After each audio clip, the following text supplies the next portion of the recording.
My very limited investigation to date has advised that the claim form and statement of case filed by these gentlemen was filed on the 29th of May, 2020, and it was served on the Solicitor General's office on the 22nd of June, 2020.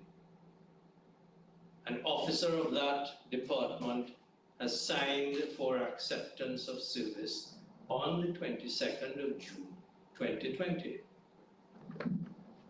On the 23rd of June, 2020, the record shows further that a file was opened for the matter and that the file was sent to the Solicitor General for assignment.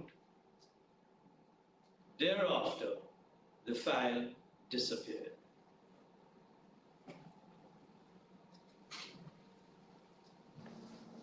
This is the file.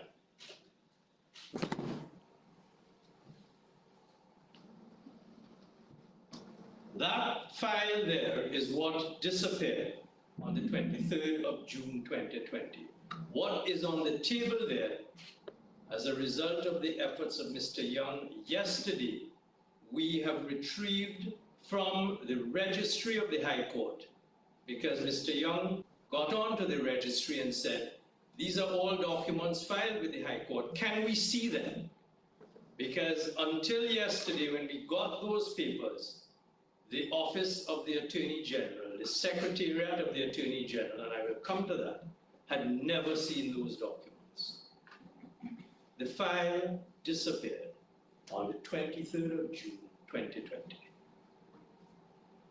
Having been signed for as received on the 22nd of June, 2020.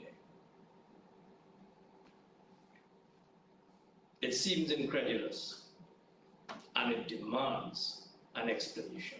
And when you get served with a statement of case, and that's the statement of case in which these gentlemen are claiming that they were maliciously prosecuted, the defendant has a certain time under the rules of court to put in a defense, to say, no, you do not have a case for false or malicious prosecution because you had a full trial before the High Court.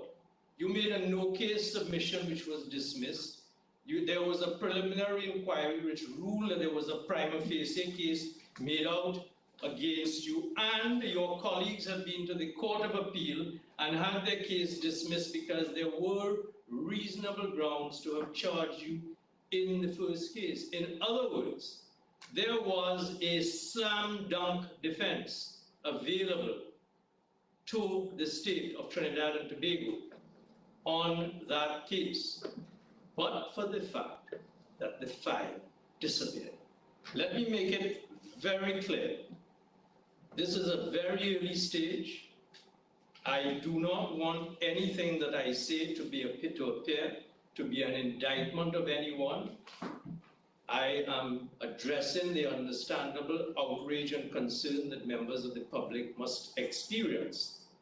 And the fact of the matter is, and I acknowledge there are very competent professional persons who man the office of the Solicitor General and the Chief State Solicitor's departments, which are departments of the Attorney General's office, where those documents were served. I am not impugning anybody's professionalism. This matter deserves a full investigation, and until the facts of that investigation are discovered and fleshed out, I would not want anyone to suggest that by anything that I'm saying today, I am attributing responsibility to any one particular person or more than one. But the fact remains that an explanation is demanded for a $20 million outrage that has been visited on the citizens of this country.